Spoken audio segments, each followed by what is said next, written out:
WCB Podcast, your source for all things Chicago Blackhawks and everything hockey.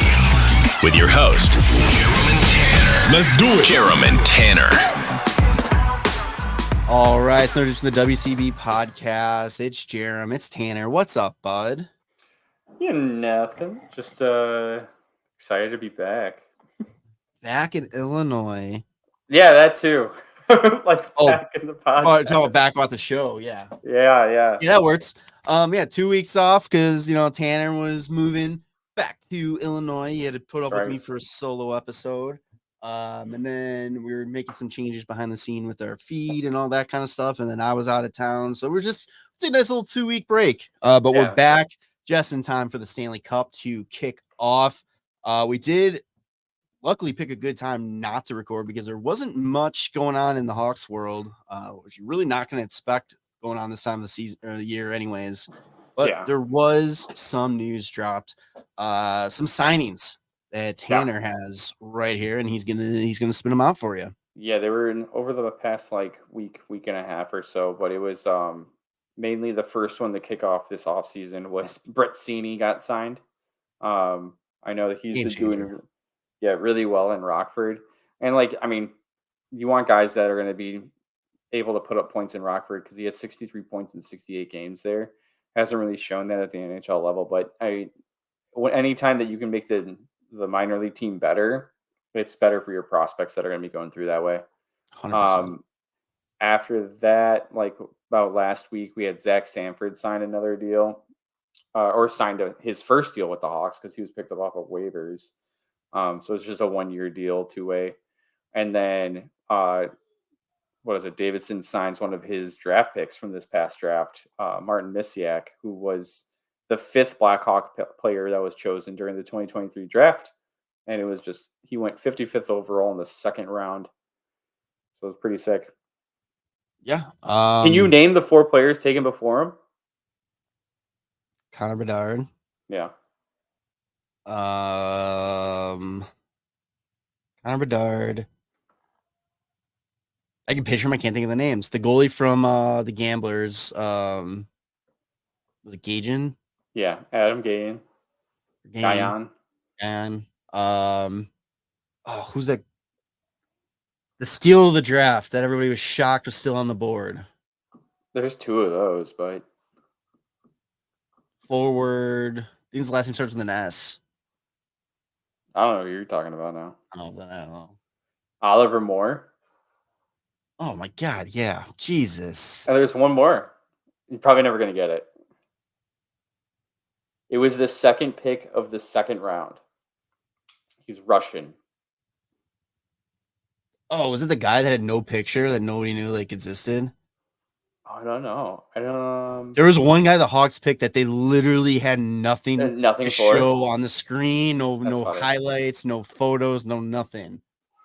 It's what's the name? Taro Sugimoto from back in the day when Buffalo was the very last pick in the draft and they made up a person.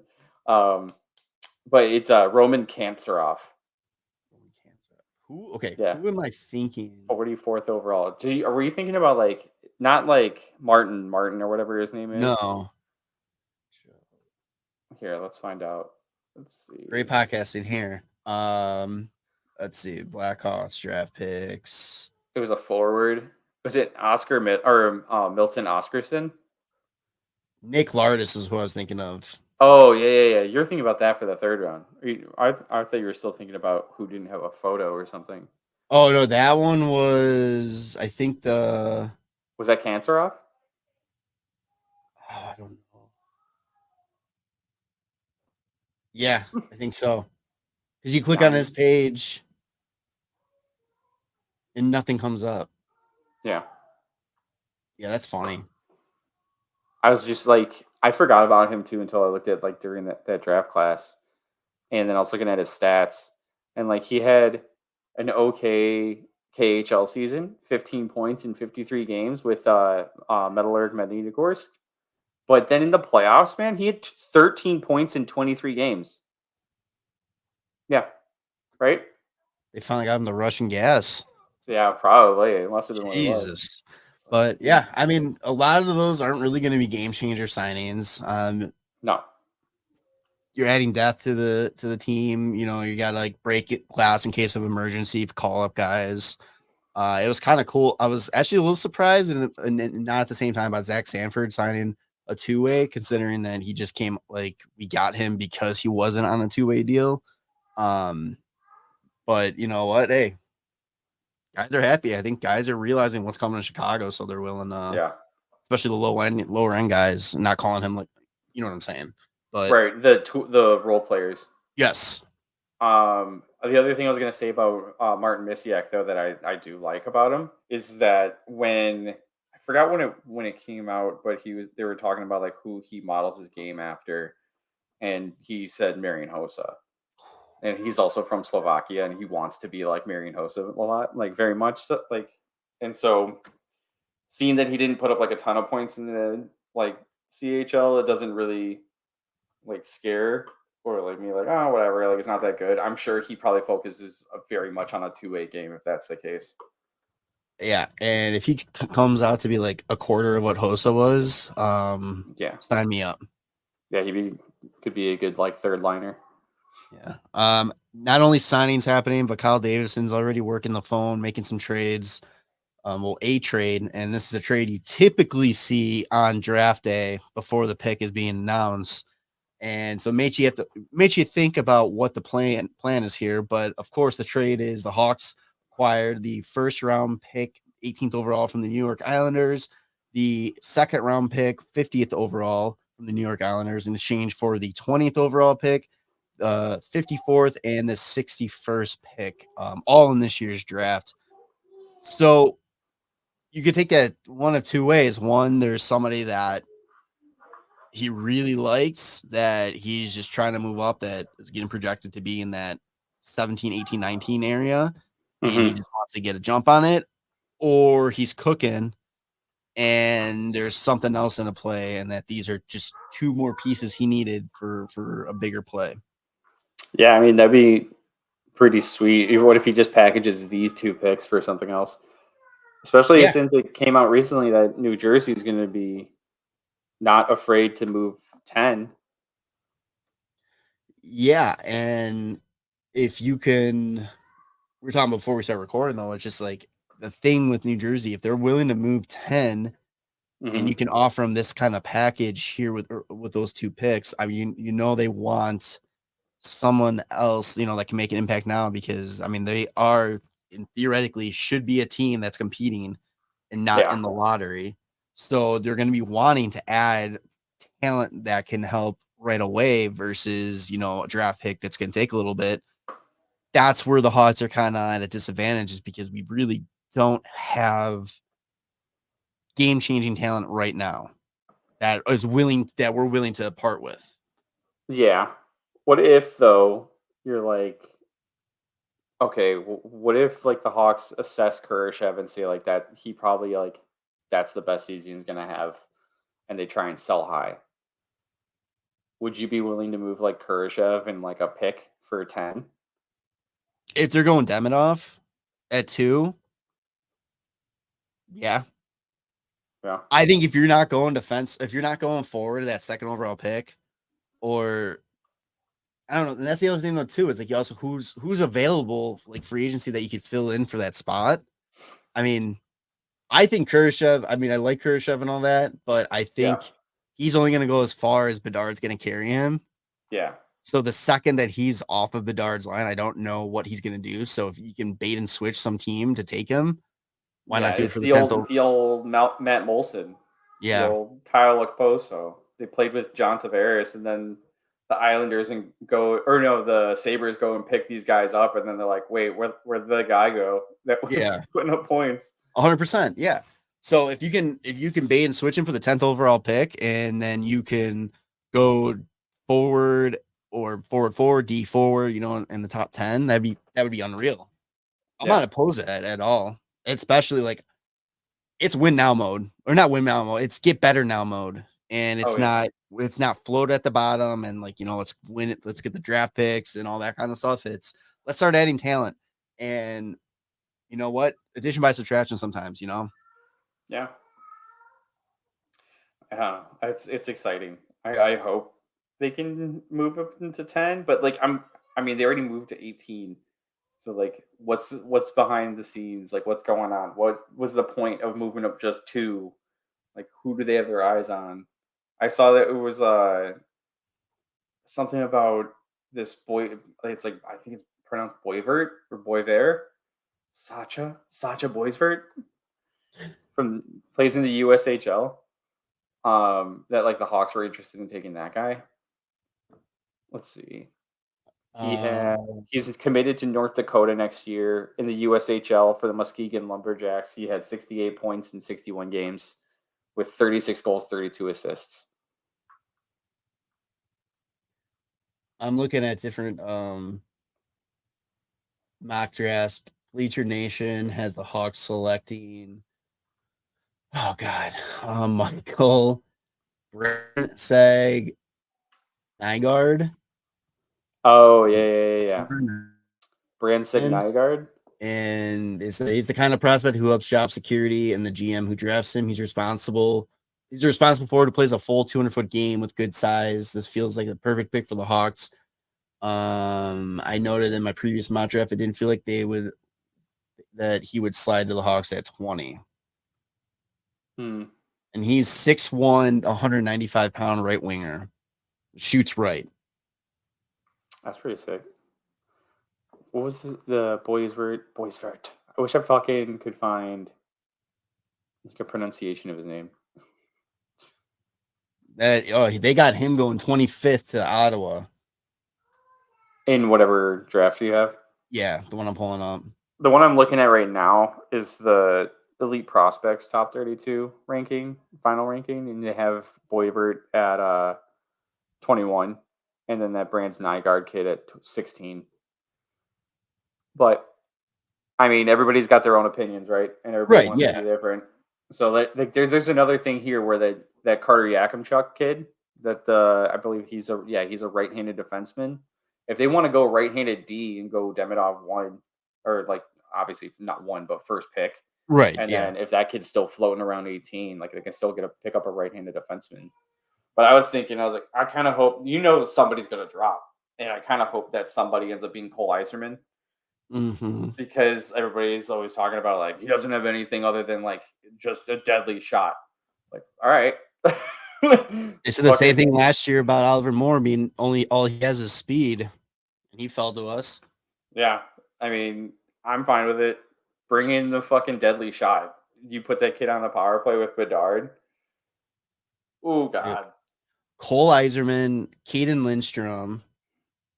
Like Caden Lindstrom's not falling at all. He's not falling at all, but like that's like I'm like, God, if there was like a hockey god that was a Blackhawk fan, he would fall to wherever the Hawks. Yeah. And Zeev. Oh shit. But yeah, I mean, anything else you got for that? No, just fucking jazzed. Yeah. I forgot about that Consta Hellenius kid too. Oh yeah. 36 points in 51 games over in the Liga. If that's another guy that like maybe they can target, if they move up to 10 and they go Lev Shenov 2, get Hellenis at fucking 10, that would be sick too. I mean, I just wrote about him and what he as a potential prospect. Don't say. And well, that was like the main thing I was reading about him, like that all the scouts were like negative talking about him, which is so funny to say negatively, is that his downside of his game is that he isn't good at one thing. He's good at every single aspect. Oh, he's not great at one thing. Right. Yeah, he's not great at one thing. He's good at every single aspect that he does. He is a fast skater, high hockey IQ, can make plays to get himself open and to find the open teammate. He is a good defensive mind. He is a physical player, despite being, I think he was only like 5'11", like $185. So yes. Yeah. 5'11", $181. And now he's been playing the top pro league in Finland as a 16, 17, 18-year-old. So he's already been playing against, it's granted, it is different professional talent than the NHL, but he's already been playing guys 5 to 10 years older than him. So he has the experience. So he could potentially even make a jump as early as next year.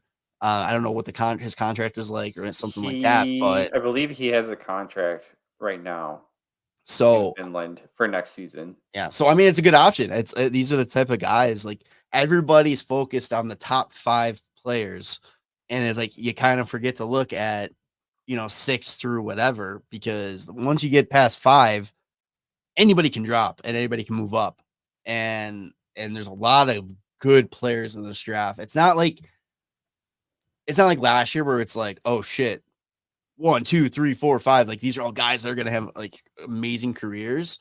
But there's guys that are gonna make a difference for their teams that they get selected if they develop correctly and get the opportunity. Yeah, man, it's just exciting. Yeah. I love it I love when it comes to like draft time. Just be like, oh fuck, these guys are gonna be sick. Yeah, it's exciting time, and we'll talk about him. Oh, we'll talk about more prospects and free agency and stuff like that. What the Hawks should do in the coming weeks. Definitely going to focus more on the Cup preview today. But before we move on to NHL talk, the only real other big thing that came out is the Blackhawks, the Bulls, and the White Sox announced that they, starting October, will be leaving NBC Sportsnet and be starting their own network, Chicago Sports Network, right? Yeah. And as of now, they say it's going to be offered on cable, streaming, and via antenna, all that kind of stuff, but they didn't say more details about what it is. So hopefully, better option to watch Hawks games, and hopefully a network that's going to be focusing on those 3 teams. There'll be some more hockey content that they'll be able to create and all that. Yeah, I mean, what is it like on Marquee? They've been playing. They'll play like, how marquee, or I want to say like marquee games of the past, but that's literally what it is. Yeah. Like, not just like random ass like games in the middle of like the beginning of the season or anything like that, but like some pretty historic games, and like that'd be pretty cool. Just like toss it on and you see like one of the games during the Cup run in 2013, and you're like, oh shit, yeah, fuck yeah, watch this. Yeah, the only thing they still need to announce is that Vosters is gone and that they will be replacing him. That's the last thing they need to announce with that to make this complete.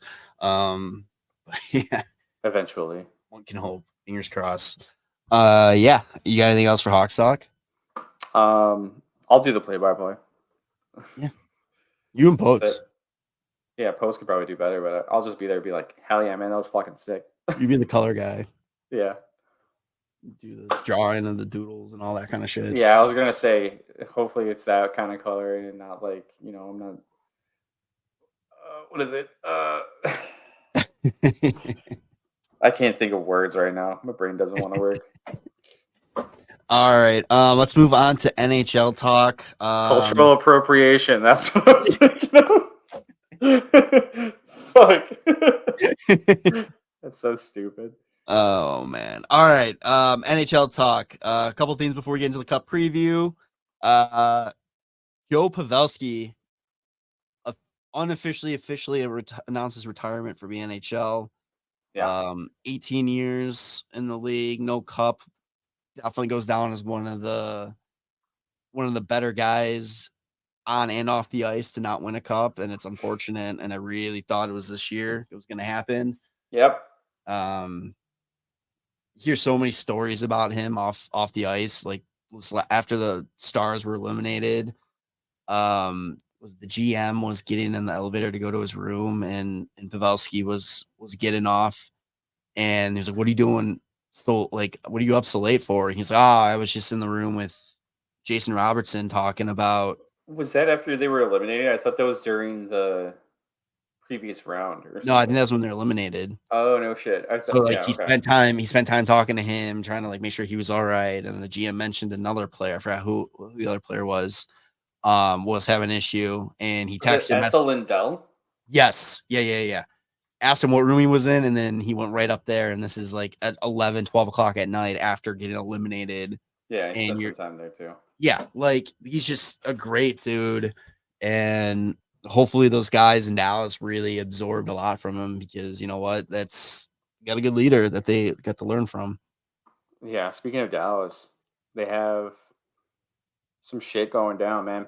This is like I'm curious because well, not like some shit, but like so Pavelski, he's retiring, so that doesn't matter. So their contract situation is just Ty Dellandrea, Sam Steele, Matt Duchene, Craig Smith as like their unsigned forwards right now. And then on defense, Thomas Harley, who's going to get a big bump in pay because he's been playing top 2 minutes with Miro Heiskanen, and he's only 22. Nils Lundqvist, Hani Yakampa, Derek Pouliot, and Christopher Tanev, and then Scott Wedgwood. Those are all of their unsigned guys. But then you got to think about Jake Ottinger. It's his last year of his deal this next season, as well as Wyatt Johnston. It's his last year. And then the year after that is Jason Robertson's last year. And then Jamie Benn is also in his last year of his contract. But I don't think Jamie Benn gets another 9.5 or even No. But it'll be a much more team-friendly deal if he wants to stay. If he stays, yeah, I was surprised. I'm surprised that Pavelski didn't want to like do one last hurrah, like league min, fucking really helping out Dallas, trying to get that cup this next year. Maybe it'll be a Mike Fisher situation where comes back later in the season. Yeah. Oh, that would make sense. Gets that itch again or something like that. Like he says he's unofficial. Yeah, dude. Especially since he just put up 63 points. Let's see, what did he put up? 67, and then he only had 4 in the playoffs, but yeah, he kind of disappeared in the playoffs. He'll be 40 in July. Dallas really didn't do a ton other than Wyatt Johnston in the playoffs. Wyatt Johnston had 11 goals. And it's so crazy to say this about a team that just went to the Western Conference Final, but it was Dallas, one of the bigger disappointments of the playoff, you think? I think they should have smoked Edmonton. 100%. But Jason Robertson couldn't fucking score. In the last game when they lost, giving up 10 shots. That's the thing that's ridiculous. They gave up 10 shots. He had 10 shots himself in game 6 and did not score. He had 9 shots. Yeah, close enough.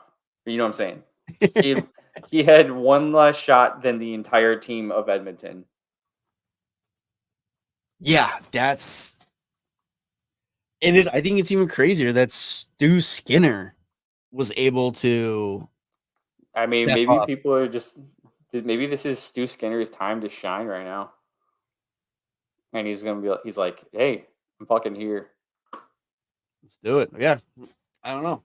But Edmonton moves on. Florida moves on. Before we do that, Will Smith. Fresh Prince of Bel-Air. That's right. Slapping faces in San Jose now. What do you mean slapping faces? Was he doing that somewhere else?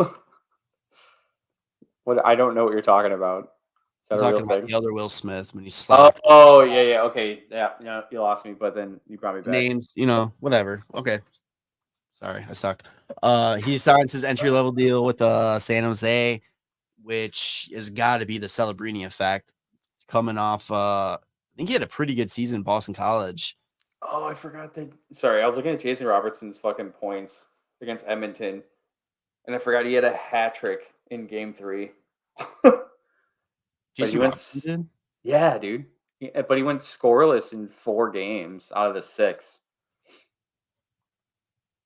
Yikes. But yeah, so Will Smith signs. So San Jose is starting to build their future core, getting going. They'll be a fun team to watch, especially when they add Celebrini. If they do. I'm just gonna keep putting it out there as much as possible that they might not take him. And if there's a GM to not do the thing that you're supposed to do, it would be Mike Greer. Yeah. Who does San Jose have defensive prospect wise? Do they have any really top prospects? Come on. Don't you want right-handed defensemen? Hawks trade 2nd overall pick and 18th overall for the 1st overall pick. No. Nope. Let's see the defense. Not really.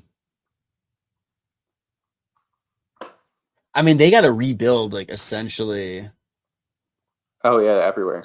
They have to just draft. They need to go best available, and that's Celebrini. I'm sorry. Nah. I mean, I'm just gonna keep saying they're gonna go and surprise everybody and be like, we're taking Levshinov first, and everybody's gonna be like, oh my god, you can't fucking believe it. So then, who do you take, Celebrini or Demidov? Celebrini. Easy. You just take that layup. All he did was all my career does is just lowers the rim, and when Kyle Davidson goes, "Oh, thanks," just slam dunk. All right, moving on. Stanley Cup Final kicks off this Saturday. The Florida Panthers are back-to-back Eastern Conference champion. Paul Maurice made sure Barkov did not touch I always forget to mix the two title trophies up. Prince of Wales. Prince of Wales told him to make sure he did not touch it. They did not. Then the Edmonton Oilers go on and win the Western Conference. First time that they've been in the Stanley Cup Final since 2006. Yes. Yeah. Against Carolina, and they lost. Yep. Finally, the NHL gets what they want. Connor McDavid in a Stanley Cup Final. Yeah. Is it going to be enough for Edmonton to break the Canada curse? No. I've been doubting Edmonton the entire playoffs, and I'm not fucking stopping now. Like, absolutely not. Florida's too good. Florida is just like what they were able to do against New York and shutting down their top guys. Mm-hmm. Granted, their top guys weren't McDavid or Leon Draisaitl, arguably the two best players in the world right now. But I mean, Florida just plays this in-your-face game that I don't think Edmonton's had to deal with these playoffs yet. Oh, and they're gonna get just beat to death. Like, the whole reason Florida didn't do well in the final last year is because they were just so banged up. And, like, they kind of seem like they're going in, like, really controlling their fucking destiny this year. Like, they're ready to murder somebody for the cup. Yeah, I mean, I picked Edmonton before the season started, but I have liked Florida since about the halfway point of the season. Yeah. I think the Panthers are going to win this in 5, honestly. Just absolutely smoke them. I think so. I think that it's just the difference of being there before and in returning a lot of the same guys. Plus, you add a Tarasenko who's already won a cup. You got Bob who's playing amazing, fantastic hockey again. Yeah. Well, you think about this too. Florida, the teams that they had to go through to get here and like actually tear through these teams too. They went through Vasilevsky. They went through Swayman, who was on fire. And then they went through Shesterkin, who was also on fire. And it's like, okay, now like you have Stuart Skinner, who granted had like a great Western Conference final, but like did not show that kind of like play the previous 2 rounds, really. Like the Edmonton played against Cam Talbot like round 1. Then they went against fucking Shilovs and Casey DeSmith's round 2. And we're still taking to game 7. Yeah, and they were still taking to game 7 there. And it's like now you're getting Bob, who is like full on playoff mode right now. And then the rest of the Panthers team, who is, like I said before, looking to murder somebody to win the cup.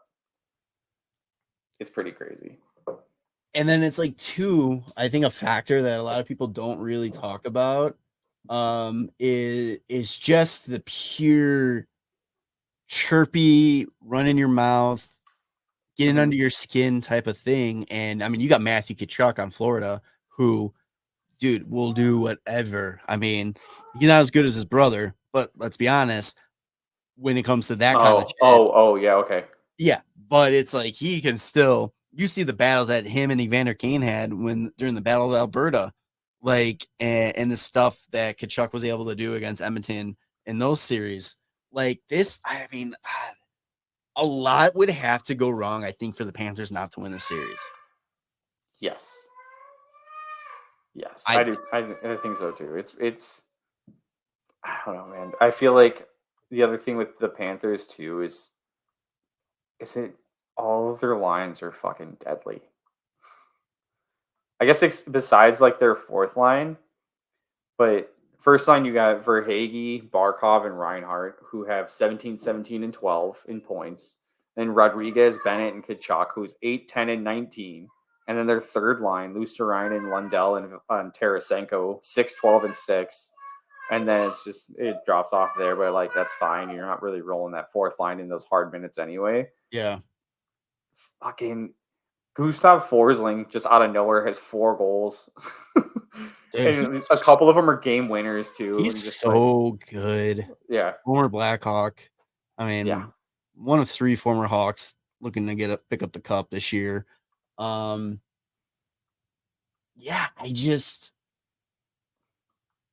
I don't know. It's like I love the fact that I can honestly care less who wins this series because I think both teams are deserving to get it. Like, I would love to see McDavid get his cup because, I mean, that's the one thing everybody keeps like talking, oh, he doesn't have his cup, he doesn't have a cup, blah, blah, blah, kind of thing. First off, he's 27 years old. Relax. Take it easy. Talked about us when he's like 30 in his mid 30s and he hasn't won a cup yet. Then we can freak out. I actually want it. I wanted to get there. That, I mean, it'd be interesting. I want him to win his first cup, not in Edmonton. Chicago, let's go. Yeah, but Bedard's already got 3. And he's like, all right, I'll help you out. And then it's like Florida. It's just they've never won the cup before. Yeah, they were so close last year, and they, like you said, they just got screwed over with just being injured and just not being able to do it. I mean, you also playing against a team that was like fucking 10 million over the cap. Yeah, and then it's like you have Matthew Tkachuk, who was carrying that team, couldn't even get dressed by himself, couldn't get up and out of bed without help. Yeah, he had broken sternum. Yeah, it's just, I don't know. I don't buy into the whole team of destiny thing, but something about Florida and just the path that they've had to go through this playoff and then getting so close last year and then getting back to it. I feel like it's their cup to lose. Yeah, absolutely. And I think like this is the year that they have to do it. Yeah. Especially just with the amount of contracts that are going to be expiring for them. Like Sam Reinhart and Brandon Montour, those are 2 major contracts that are expiring. And they've mortgaged their future. They don't have, when was the last time they had a first round pick? And they don't have one, I think, until 26 or 27. 2026, so yeah. Yeah, you gotta win now. Like, this is what you did. Like, you paid this. I mean, and I'm not saying that's a bad thing what Zito did to get his team to this point, but it's like you do this, it has to pay off. Yeah, right. Like that's the main goal. Get it done. Yeah. Couple interesting facts about this series, real quick. It's the farthest distance between 2 teams. Yeah. In Cup history. The 2014 draft, the top 4 picks in that draft class are all playing in this game. Yeah, I mean, last year it was still 3 out of the top 4 anyway. Yeah. And then Corey Perry, first person to play for 5 different teams in the Stanley Cup Final. Yeah, only 1 cup though. 1 cup. And you know what? If he would have been on the Hawks for the rest of the season, the Hawks would be where Edmonton is right now. So it's a little disappointing, but it's okay. Well, you know what? You put it that way. Screw Edmonton. Let's go Florida. Sweep them in 4. Well, that's the thing, dude. Like, here's the other part of it. Corey Perry is kind of a curse. Like, he went to Tampa after losing to Tampa twice, and then Tampa lost. And so Edmonton, like, way to make it there, but it's not happening. Yeah, that's, oh, man. That's like, I wonder, like, they were just like, yeah, and then they look over on the locker room, they see Perry just get undressed, and they're just like, fuck. Yeah. Just sit him for the series. Who are you taking? Florida. How many? 4. You're going for the sweep? Just a fucking sweep, Get which it done with. probably hasn't happened since like 98. Was that Red Wings over Washington? Yeah. Yeah. The fucking Olaf Kolzig, Peter Bondra just gets smoked by the Red Wings. And who's your Conn Smythe? That's probably Kachuk. I think it would probably end up being Kachuk. I don't know. Looked at like stats. I know McDavid has been putting up some stupid numbers as always. Yeah, he's got 31 points right now. Kachuk's got 19. You think it'd be one of those years that they give the Conn Smythe to the losing, like somebody on the losing team? Just be like, way to go, McDavid. Here's a Conn Smythe, even though you're gonna win. Nah, I think they give it to Bob. Yeah, unless Bob has like really shitty. I don't think they make McDavid's first Conn Smythe be in a cup he loses. That'd be hilarious, though. It would be funny. I just don't think they do it. But it's like if they win it, love it. At least you know what? At least he's putting the numbers up where it's like if they win it, yeah, it makes sense that he gets it. Unlike when Pittsburgh won it and they gave it to Crosby when it should have been Phil Kessel, and that's not me being a Phil Kessel fan. That's facts that Phil Kessel outplayed Crosby in the Stanley Cup Final. Yep. You want to hear something that's kind of depressing a little bit? Sure. So Evan Bouchard, who's having an incredible playoff. Do you know who was drafted right before him? Or not like right before him, but like maybe a couple spots before him. So 2 spots before him. Basically, who did the Hawks take before him? Who was the right-handed defenseman drafted 2 spots by the Hawks right before Evan Bouchard? What year? 2018. Yeah. Was that Yoki Haru? No. Boquist? That's Boquist, baby. Oh man, I hate doing that, and I hate that. Like whenever I see like people talk about like drafts, past drafts, and my first instinct is to look, okay, where did the Hawks draft, and who went after their pick? Yeah, I mean, like, I don't think there's anything wrong with Boquist, but like, damn, Bouchard's just been like the key for Edmonton this playoffs. Like, you know, the Hawks could have had Pasta. Yeah, of course. Like almost everybody could have had Pasta. Yeah, he won like what 25th? Yeah, something like that. God, was that the 2018 draft as well? Damn. No. Was it? I don't know. Oh, I should probably look. I don't think it was. No, it was not. That'd be funny though. Fuck. All right, so yeah, that series kicks off on Saturday. It's gonna go, if it goes 7, it goes pretty late into the summer, which kind of sucks. It'll be the last game. Game 7 is June 24th. Holy! Oh, is it because they're doing like 2 nights off in between each game? I think so. They just gotta get back to like however they had it. Oh no, 8th and then the 10th. Oh, wait, what is this? Yeah, 8th and then 10th. Okay, so that's only a day off. There's probably a couple more days going between. Yeah, it goes 2 days off in between, like when they switch cities. And so yeah, when it gets down to like after game 4, when you know switch, then there's like 2 days off in between each one. So let's get the sweep and just be done with it. Yeah, let's focus on the draft. Yeah. When is the combine? It's going on right now. Oh, is it? Good. Yeah. Let's find out who can run fast, who can jump high, and who can lift hardest. Lift hardest? Lift most.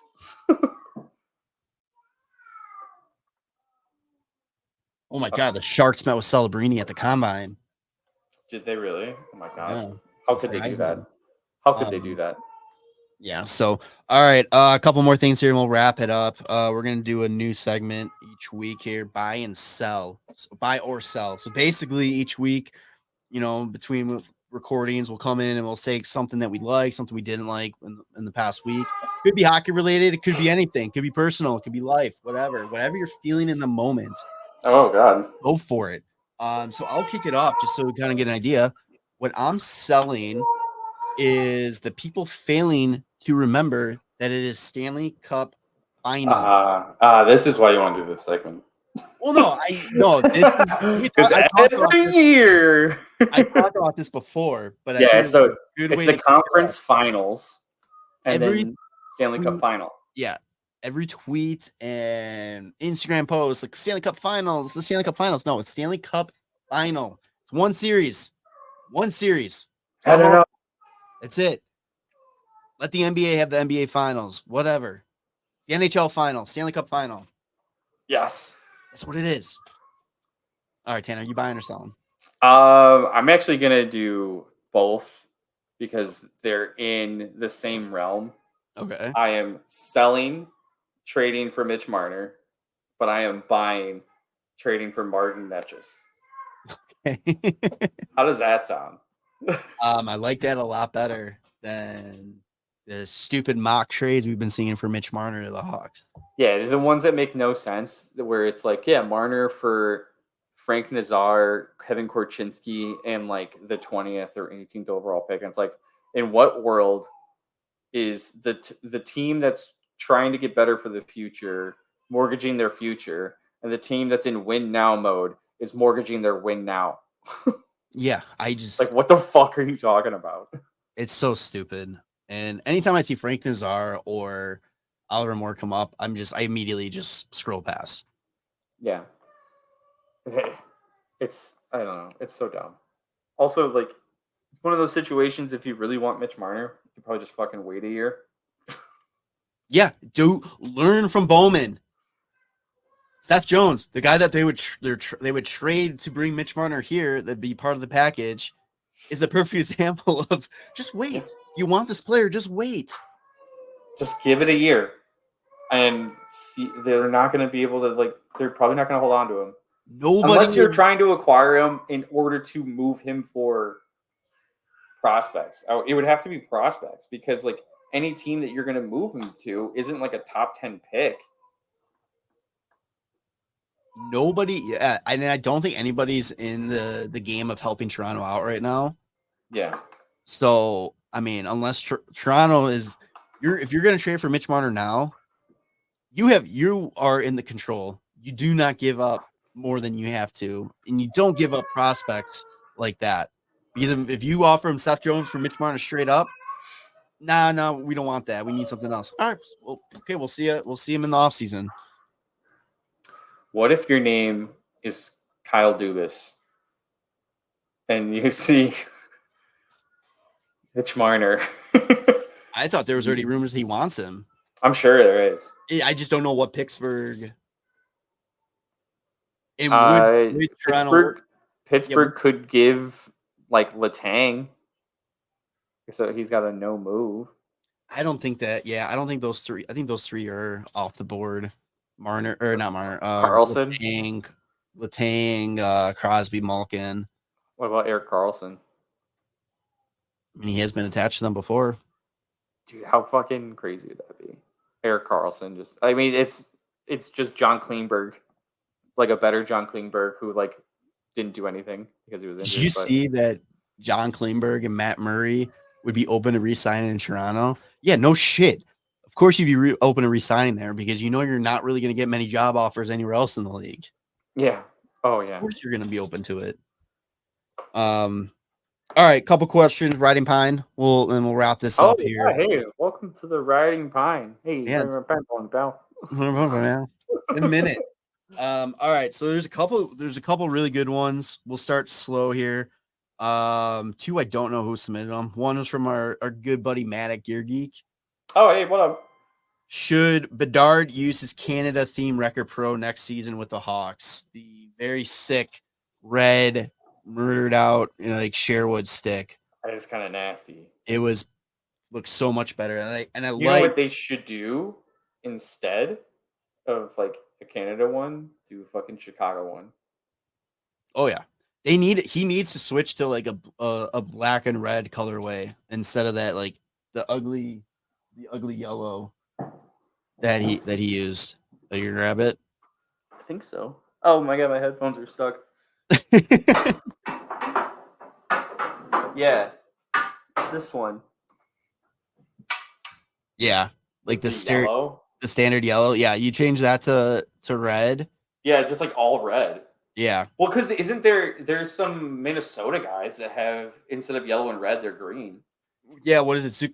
Zuccarello has Yeah. some green ones, and I've seen like custom ones sent in before, and they're like blue and all that, and the graphic, like it is such a nice graphic. It's just the yellow just makes it just not look appealing to me. I like that it's also like a topography of like where Sherwood was founded. Yeah. It's so It's a really cool stick. Like they put a lot of thought into it. So yeah, I'm down to use I'm gonna use the Canada theme.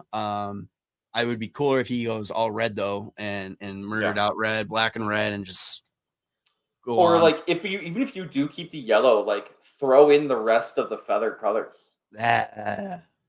Like throw in some green, throw in some blue, throw in some orange. Like that would be even cooler. It also makes me wonder too what the next stick, because I mean we're coming up on what would be the new release for their sticks. So I mean they could be coming out with something new and could be doing something cool like that. All right. These two are interesting ones to think about. I don't know who they're from. The first one is you have two options. Would you rather be just given $1 million tax free, no questions asked? There it is. That's it. Or have an entire NHL season to score one goal for $10 million, but it cannot be an empty net goal. Okay, I'll do that. Let's fucking do that. Do I get to practice with the team and shit? Like, am I spending like an actual like season with an NHL team where I get to like hit the practices, hit everything, or am I just showing up every game like you're 13th, you're 13th forward, NHL, ESHL drop in mode? Yeah, I'm the fucking e-bug basically of the forwards. Yeah. Like if anybody gets like a sniffle in like warm-ups and I get sent out there for 2 minutes. You just sit at the end of the bench anytime someone falls on anytime there's a bench minor. Hey, Houston. Yeah. Fuck out there. It's like, anytime someone gets hurt, you're like a fucking goon when he's looking at the coach to keep going, like trying to get him to go out on the ice. Like, quit fucking looking at me. I don't know. I would do that. I would take the 10 million though. I think it's possible. Oh yeah, it depends on the team that you're on too. Because like if you could just fucking sneak back door and one time, that's all you gotta do in 82 games. Sneak back door one time, put all of your weight and your foot behind your blade, and just fucking tap it in. Even a blind squirrel finds a nut every once in a while. Yeah, man. If I'm able to literally from preseason and like over the summer practices, skates, get into like shape and like have the nutritionists, have the fucking trainers, have all the stuff that they have, I would take my chances on trying to put one fucking goal in. I think it doesn't. It doesn't. And then what do the Hawks do? Do they sign me to a big ticket after that? Like, am I on the Hawks as well, or am I on like I think a nice where it can fucking just do whatever? Yeah. I think a good twist to this would be $1 million tax free. You get $1 million straight up. Yeah, but what if I just fucking play in Florida? I get 10 million tax free. Yeah, you get 10 if you go. Yeah, if you go the NHL route, it's you are just dropped in your condition right now. Like what athletic condition you're in right now. Dude, I got dad strength now, man. It's real. It's fucking real, dude. And your 10 million is taxed based on your NHL team. Yeah, I don't want to be in Canada then. Send me to fucking Dallas. Send me to Florida. Send me to Tampa. One of those teams. Man, I would play in Chicago still. My family's here. It makes it easier. I just moved back. I can't leave now. What the fuck? Babe, trust me, it's my shot at 10 million right now. It'll be worth it. It'll be worth it. Like, also, like, if I spend the whole season trying to do this, do I just not get paid? It's like broke as fuck, like, for the rest of my life if I don't do it. Damn if you do, damn if you don't. All right, last one, and this one's interesting. You could change the outcome of one game in NHL history, but by doing that, you have to change a positive outcome in another NHL game for the same team. What are you changing? And which 2 games are you changing? So the one I'm thinking of, so for example, is the outcome I would change is 2014 conference final, Hawks versus LA. Yeah. Okay. Hawks win that. Yes. Now, 3P. yeah. Now I don't know if it's got to be the same level of like importance of the game. That's only one. Well, that's a Western Conference final win. I would go back to 2023 and change one of the Patrick Kane game-winning goal to extend the Hawks point streak. 2013? Yeah. Okay, you said I said 2023. Okay, 2013. I meant sorry. And I don't know if that works out. I don't think that's same level. I don't know. 2014 for the 1980 Olympic hockey team. Blackhawks played in that. I'm thinking like I don't think I even changed like a Blackhawk history one. I think I would change like 1999 Buffalo Sabres. Oh, Brett Hull foot in the crease gets actually called as a no goal. Yeah. And fucking maybe the Sabres actually win that. But the Sabres don't have anything good for like other than the Sabres then don't get Jack Eichel at 2. They fucking actually drop back to fucking 4 because I think you can move 3 spots that year. Yeah. And they were like dead last, weren't they? Yeah, so they dropped to 4. And then I accept that. Who would they pick? Who was that draft? Who came after Eichel and McDavid? David, I don't know. It's probably somebody actually pretty good. Ooh, I like that one. It's Mitch Marner. Yeah, Buffalo ends up with Mitch Marner. I mean, it changes history for the team. Arizona would end up with Jack Eichel. That actually might keep Arizona in Arizona. They're no longer going to be in Utah. Because Arizona ended up with Dylan Strome. And then the Hawks don't end up taking Dylan Strome from Arizona. And then the Hawks maybe still have Nick Schmaltz. Or would they be taking Jack Eichel off of Arizona? That would be, and then we have DeBrincat and Eichel, and we have no Bedard. I don't like this anymore. No, I like our time. I didn't want this to affect the Hawks at all, and all it's done is come down to it. What the fuck? Oh man, but that's a good one. The Buffalo game. Yeah, let's drop that second part. So one game, you just change the outcome. You don't have to cancel out something else. Oh yeah, I mean, even if I'm not even changing the outcome, really, I'm just saying that goal gets waved off. Yeah, and then anything can fucking happen. I mean, Dallas can go and score next fucking play, or Buffalo goes and scores and forces Game 7. Or how about changing the starting lineup for Mike McDonough so he can play in 1,500 games? Yeah, get Babcock out of there instead. What a dickhead. Fuck, who was it? Wasn't Frank Corrado just came out recently on some podcast and talked about how he would have panic attacks because of the way that Mike Babcock would fucking treat him? Dude, fucking Zetterberg talked about that. Oh, did he really? Yeah. If you're gonna fucking shit on Zetterberg, that's insane. He's so good.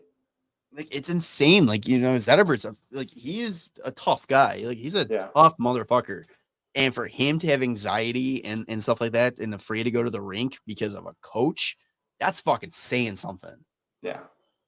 That's crazy. Because I feel like now, if there's a coach that's doing that type of shit, they can just go straight to the fucking GM and be like, this guy is not fucking who was it recently? I guess it's not at the same level, but Seattle, David Hackstall, there were so many players were I'm not gonna fucking play here if he's the coach again. That came out to be false though. Oh, was it really? Oh yeah. No, because that was a report on that, but then some of the players after the fact came out and said, funny enough, the players denying that did not get the same coverage of the initial report of what was said. Yeah. I don't know. That's fun. So, yeah. Send us questions. It's fun to do that, especially in the summer when there's not much to That was a fun one to think of, especially not in a Hawks sense, even though it did come back to bite me in the ass. All right, episode 276. What are you calling it, Tanner? Final, not finals. I like it. All right, make sure to follow us on your favorite podcast feed, Spotify, Apple Podcasts, the big two. Subscribe to the YouTube channel, social media at WCB Podcast. What? Bring Patrick Kane back. That's the other thing I forgot. Bring Patrick Kane home. But that doesn't really affect us a game. No, this is not part of that question. I'm just saying, I forgot to mention during the episode, I want Patrick Kane back in Chicago. we will talk about that next week. I've been fucking trying to drop that for like 2-3 months now. Just like as soon as Detroit was no longer in the playoffs, I was like, Kane's got to come back this offseason. We are. It is such a disservice to the Hawks fans to not have a single season of Patrick Kane and Connor Bedard together. That'd be, oh God. Yeah. You want fucking electric ass hockey and your team to be better next year? Get fucking Patty Kane, Connor Bedard, and either Halsey or fucking Kurashev on that line. It does not matter. I was about to say full circle. Put Landon Slaggert on that line. I'll say full circle what we were talking about before. You bring back Patrick Kane, then I'll gladly trade Kurashev. Oh, yeah. For 10? Yeah. Yeah. Fuck, man. Yeah. Yes. Patty Kane. Bring him back. All right, boys. That should be the name of the episode. Bring back Patty Kane. You don't talk about it at all. I know, right? Never mind. Save it for next week. Save it for next week. Yeah. All right. We'll see you later, boys. All right. Love you, boys. Bye. Thanks for listening to the WCB Podcast. Be sure to subscribe wherever you heard this podcast. To connect with Jarom and Tanner, check out the boys at WCB Podcast on all social media. We'll see you next time.